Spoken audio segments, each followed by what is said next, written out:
So is this brave new world of technology all it really is cut out to be? I'll talk about that. Also, State Senator Mary Jo White is joining us tonight on Feedback.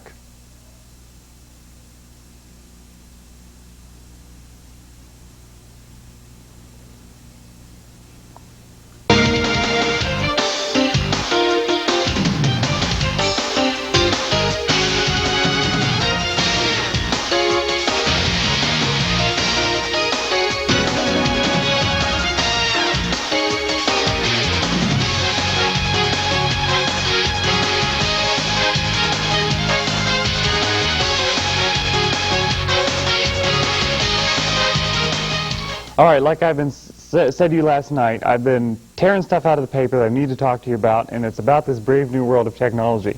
Talk about that in a minute. But first of all, welcome to tonight's edition of Feedback. I'm Mark Despotakis. Joining us in just a few minutes will be State Senator Mary Jo White. But first, on to my rant topic for the evening. Something that was in the New York Times early January. There is this, it was in the technology section, the Thursday they do a section called Circuits, I believe, about all this new technology that's out. And it's a chair that, you know, I guess somehow you hook up to your TV set, and when, like if you're watching a football game, whenever they hit each other, like there's a smash, you feel it in your chair, and it works for anything. So if you're watching, you know, like the pretend wrestling, and they punch each other, you'll feel the chair move. I think this is really very strange. It's called the Intensor LX gaming chair. It is $170, and you can order it online. And I just think it's really, really strange. And it scares me. This is what technology's come to. You know, we have all this technological advances in the world, and this is what we're using it for. We're putting our resources in making a chair that whenever someone gets hit on the screen, you feel it. That's been bothering me. Also, something else about technology that's really been bothering me is we've seen this proliferation of things like AOL Instant Messenger and all these type of instant messaging programs, and there's no more personal contact anymore. No one actually talks to each other. I live in a residence hall here at the university, and the way people talk to each other, like the people in the room next door across the hall, is they sign onto the computer and talk to them. Like, I'm not exaggerating on this. This is a factual statement. And I think it's very strange. I've actually protested. Like, I used to have the instant messenger on my computer so I could talk to friends who were at other schools. And I totally deleted it off of the computer because I've seen what it's become. This rules people's lives. They come in, the first thing they do, like the jacket's not even off and hung up, and they're turned on the computer because they have to talk to people on the computer. I think it is really, really strange because this is what we do for contact now. There is no more human interaction. I mean, I'm sure you witnessed it. You go to a store and everybody just walks down this way and walks down the aisle. There is no hello, how are you? When you check out, you scan the stuff, put it in the bag, and go home. There is no talking. You don't see that anymore, and it scares me. You don't even see people calling each other on the phone anymore because they're talking on these instant messaging programs, which I understand are a good thing because, say I have a relative in California and I want to talk to them. That's good for something if I maybe want to tell them something real short. But if I want to, you know, talk for a long duration of time, I actually want to hear the person's voice. I mean, that's the whole wonderful thing of human contact. You know, we're all humans. We want to talk to each other. So this instant messaging craze and everything that's going on in technology. So for all of you out there who think that technology is this wonderful thing, that it's come to save us and it's making our lives easier, I think in a lot of ways it's making our lives easier, but I don't necessarily think it's making our lives better. So the next time you sign on to that to talk to the person down the hall, think of me yelling at you because I think it is very, very strange. So that is what I want to talk to you about for this week. We're going to take a break, and when we come back, we're going to be talking to State Senator Mary Jo White on Feedback.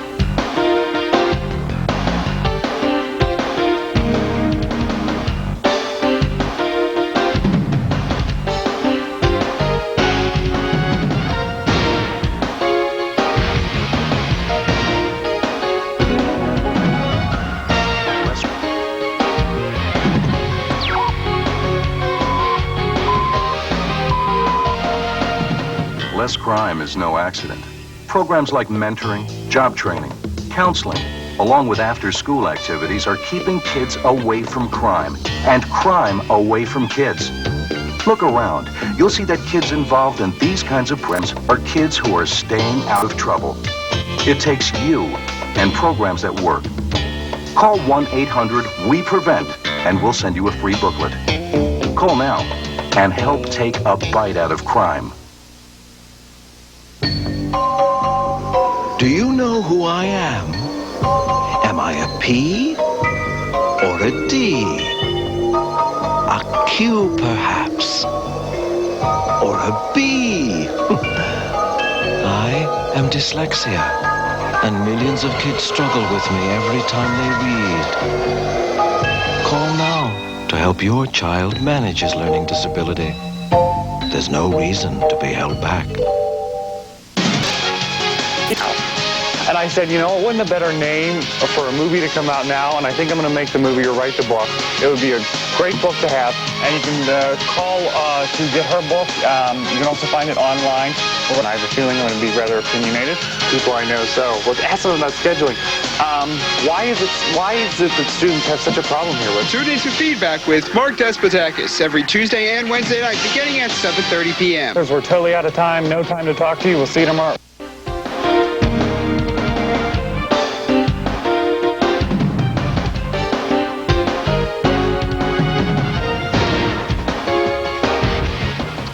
Welcome back to Feedback. I'm Mark Despotakis. Joining us today is State Senator Mary Jo White. Thank you for joining us today. You're from the 21st District. Right. What's that? 21st District is all of Clarion County, about half of Venango, the southern half, Franklin on down, Utica.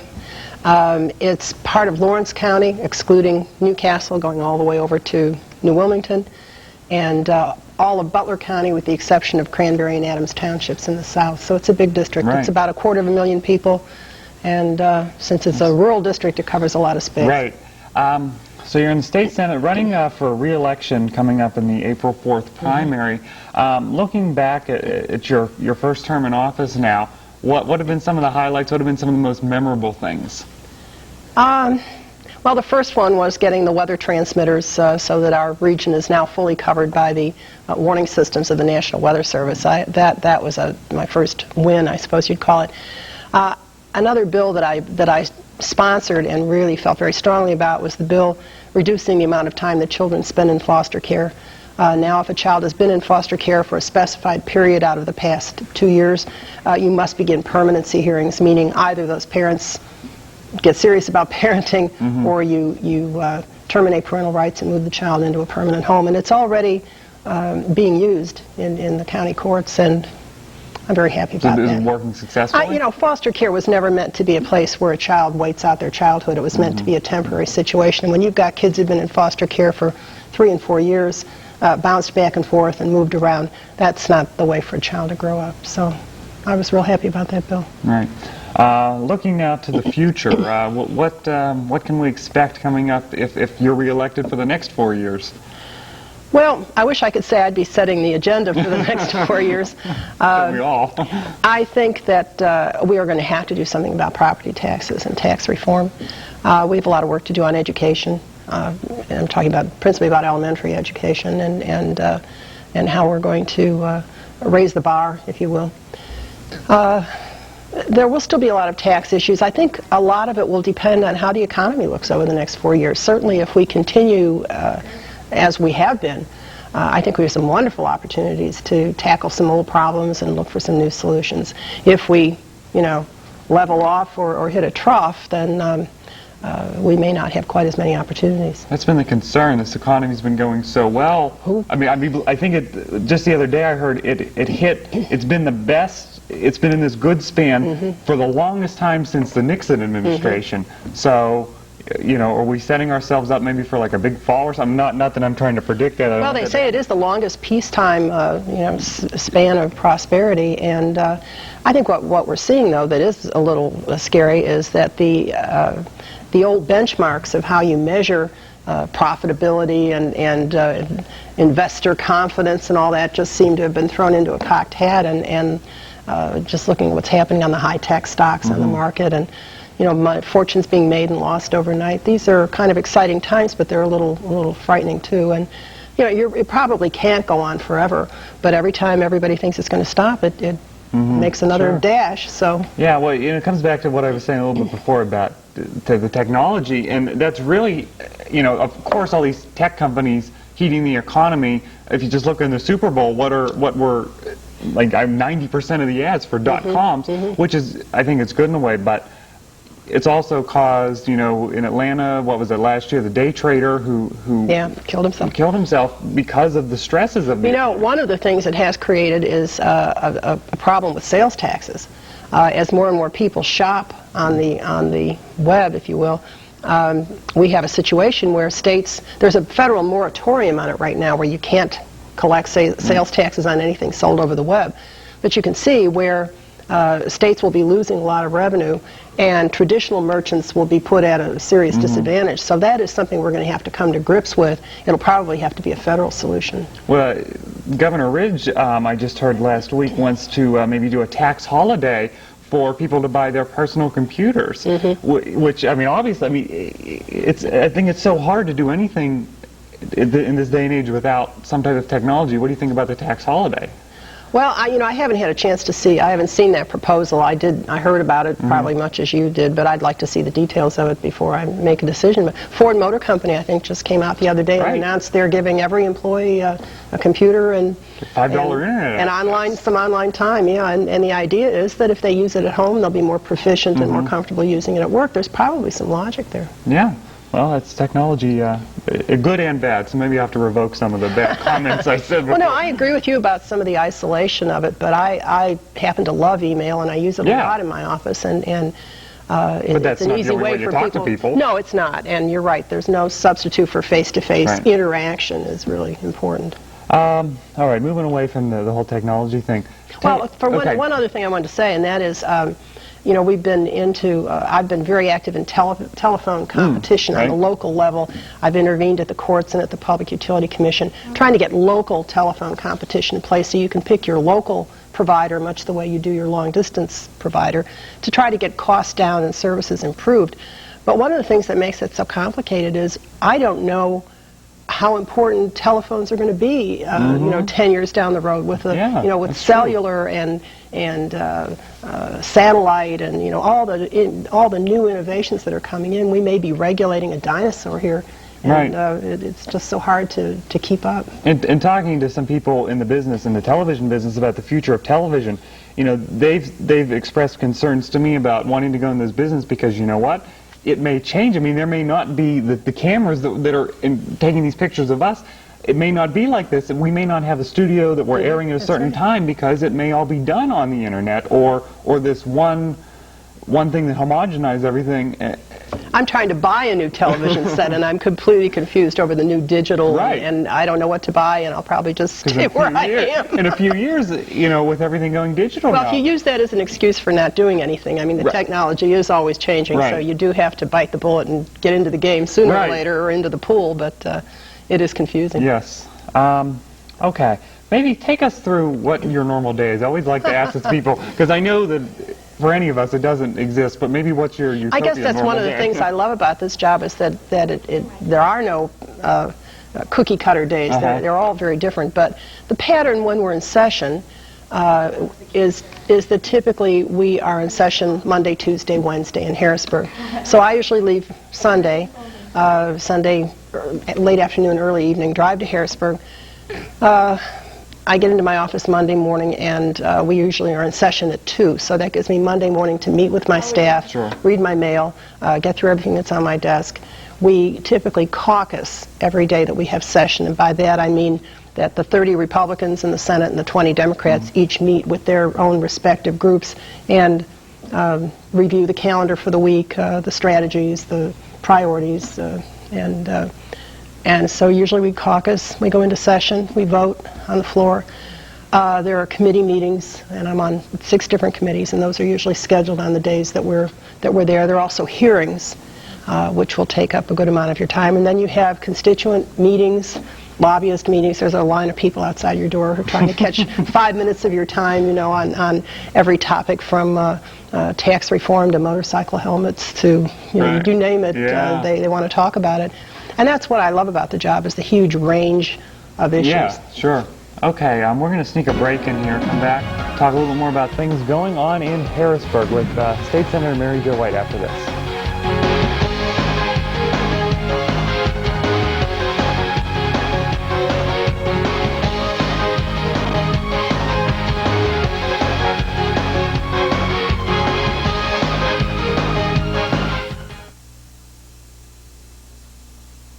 In the Clarion Mall. Whether you're looking for junior trendy, girls, or fashion for women, they have it all with many different styles. With our newly expanded shoe and accessory department, you're surely to find that special touch to enhance that new outfit. And if you have a fashion question, our experts are here to help. That's Fashion Bug, located in the Clarion Mall, just off Exit 9 of Interstate 80. Open Monday through Saturday, 10 a.m. till 9 p.m. Sunday from noon till 5. It's not just about planning. It's about living. And long-term relationships that outweigh short-term gains. At investing, it's about knowing you. My every hope, my life, my world, it all begins with a dream. Edward Jones, investing in you and your dreams. In Clarion, see Gary Martin, located on Main Street. Phone 226-7896.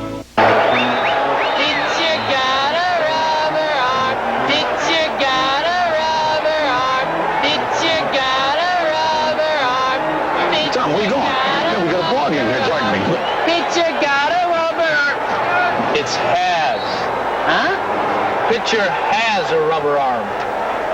If education is important to you, talk to your child's school about raising academic standards. Call 1-800-38-BE-SMART for a free booklet and be a big league parent.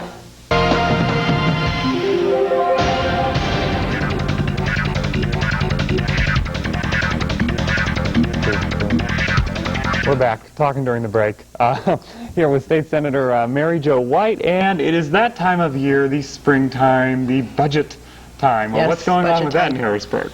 Well, as you know, the governor gives his budget message, which is this week, and then that is sort of the kickoff for the budget process. And what happens is that the state, the Senate Appropriation Committee and the House Appropriation Committee hold separate hearings that run basically for 2 or 3 weeks, where every department or agency that has a significant budget that's part of that big budget comes in and has to defend it. You ask them about, why is it so much? Why is this, about their priorities, about what they need to justify essentially that budget, or to even justify why it isn't bigger, or, it's your chance to really question virtually every department of state government. And this will be my 4th budget, and I will say this has been probably the single greatest or learning experience that I've had in government, because if you want to really learn how it all fits together, follow the money, as they say, and watch how the priorities are developed, and it's really very, very educational. Then after that's done,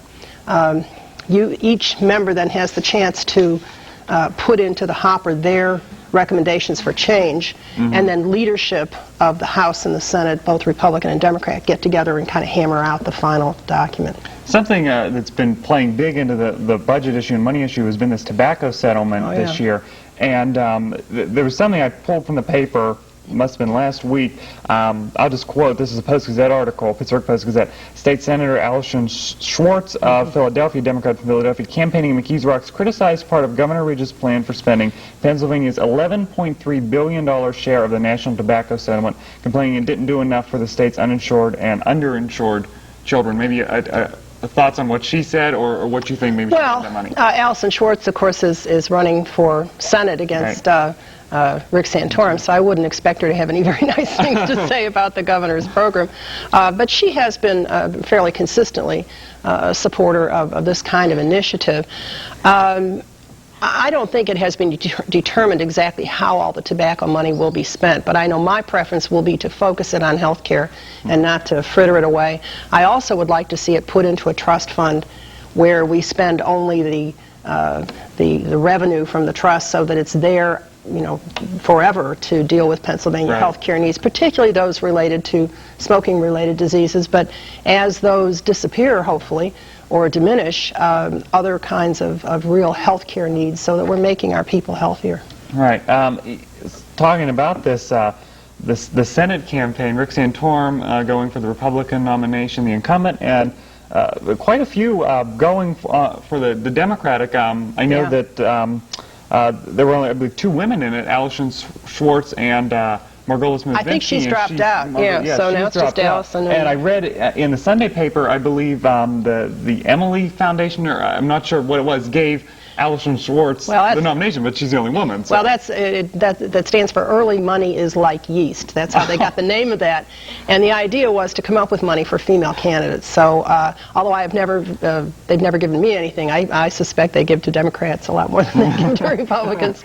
But yeah, that's not surprising that foundation would endorse her and give her funding. And also the state Democratic Party, the committee, came out and did not endorse any of the Democratic candidates, basically said, let's let the voters decide. I think that's kind of interesting. Well, that's not unusual. A lot of times in primaries, the party will do that, particularly ones with a lot of contenders. You know, let the voters decide instead of weighing in and putting your thumb on the scale, as it were. So typically in primaries, it is an open primary. So any thoughts on the race in general? I think it's going to be a pretty interesting race. You have a lot of people who don't like Rick Santorum, and you have a lot of people who really do like Rick Santorum. I mean, he's going to have the governor. He always gets very high positives and high negatives. Yeah. And I mean, that's just his personality, and that's the kind of guy he is. And then there's this big middle piece where it's hard to say where it will go. You know, obviously I'm a Republican, and I would like to see Rick Santorum stay in his job because I think he's doing a good job. I like some of his ideas on Social Security and protecting the Social Security fund, and I think he's been pretty aggressive. I have seen him, quite frankly, in the district a lot. I mean, he's been in Clarion here, where we visited the New Bethlehem peanut butter plant. We've been to the glass plant. I mean, he really likes to go out and visit manufacturing facilities in his district, and he usually calls the local political person and invites them to go along. And so I think he's very hands-on, and I know the Democrats see him as vulnerable. I guess we'll see. Yeah, in fact, I've read that actually in national papers. Whenever anything goes on in this race specifically, they'll say against the vulnerable freshman Republican. Well, they've certainly targeted him. Yeah. You know, and I think a freshman, that's sort of the way it goes. You expect them to come at you, you know, because you haven't been there long enough to really be entrenched. But that didn't happen in my case. I'm a freshman. I have no opposition. So. All right, so that should be an interesting race. The other thing that's been big out of Harrisburg, I keep hearing about, is what's going on with all these state legislators who are running into people, or you know, what... I mean, there was a laundry list. I remember talking about it on this show back in September. I believe the Pittsburgh Tribune-Review ran a list of things, charges against a lot of state representatives. I think that is unusual. I mean, do you find that unusual? I guess I do. I mean, I've only been in, I'm just entering my 4th year of a 4-year term, and certainly what's happening now is unprecedented in my rather limited experience. You know, in the past there have been legislators that get in trouble of one sort or another because we're probably pretty representative of the general population. But this latest, it just seems like we've got a lot going on at the same time, and they're all over the place. House, Senate. Sure. But I've seen a general unwillingness to censure them.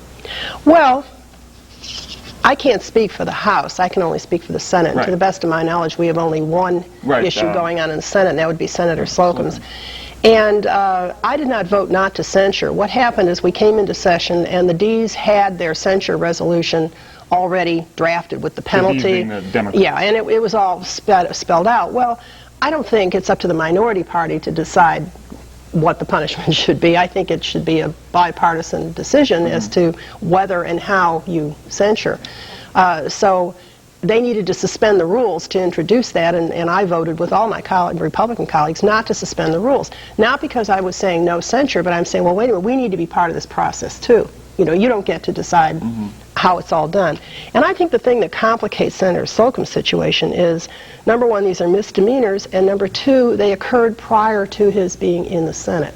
And I just want to see that there's some essential fairness here where he's concerned, because at the time I was being asked to vote on that, I hadn't seen what he pled to. I mean, all I knew is they were, it was called negligent dumping, but I hadn't seen anything about what he supposedly did.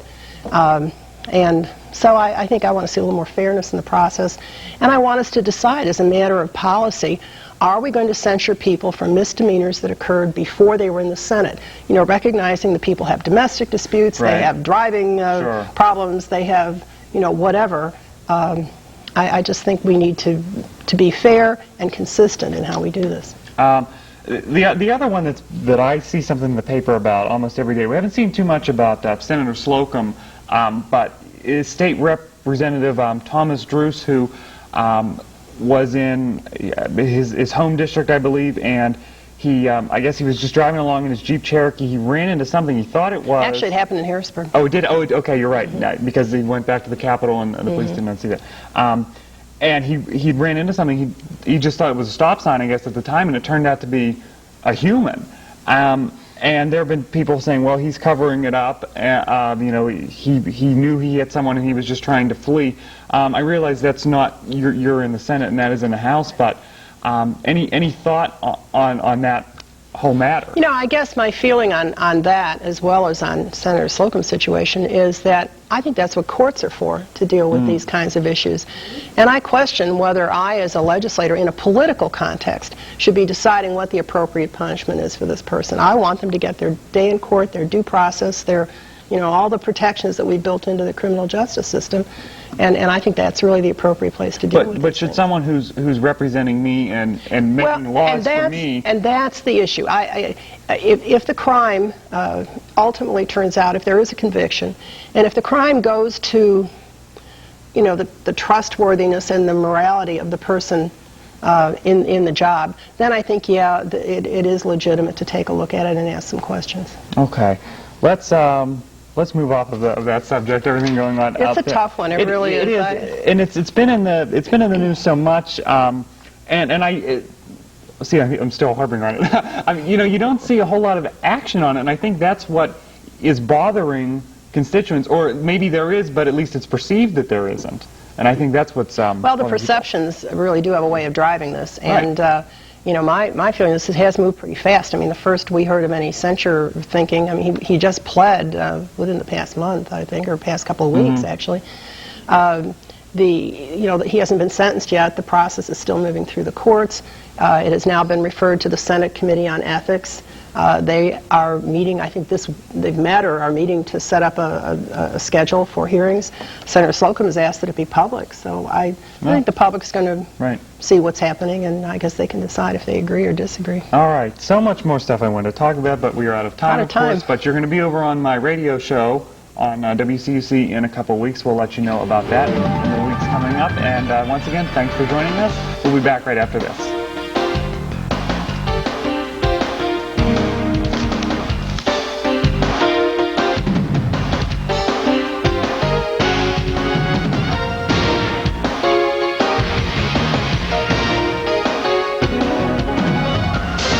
Stations are showing you their boring programming. Only one station is bringing news coverage closer to home. Now a story you'll hear first on 5. Every Tuesday and Wednesday night at 8 p.m., join the area's news leader, TV5 News. Tune in for the latest in local, regional, state, and national news. Plus, with our newspaper exchange partner, the Clarion News, teaming up to bring news coverage closer to home every Tuesday and Wednesday night at 8 p.m.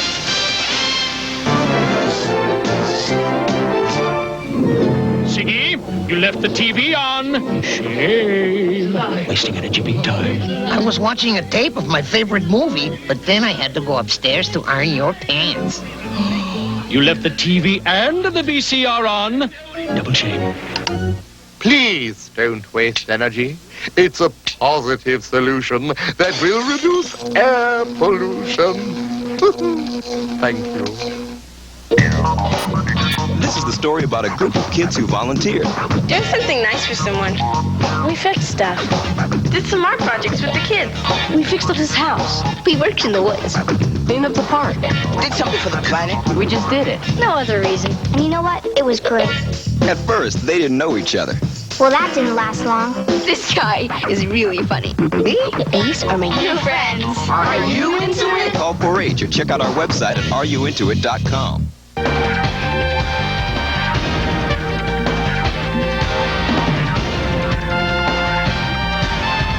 welcome back to Feedback, and it's time to say goodbye. I'm going to thank once again State Senator Mary Jo White for joining us. Join us next week on Feedback. 7:30 is the time. We will have Jason from MTV's The Real World. I did an interview with him last week, and we will air that for you. Also, don't forget to join me on my new radio show every Wednesdays at 6 a.m. on 91.7 WCUC. We will see you next week. Have a good week.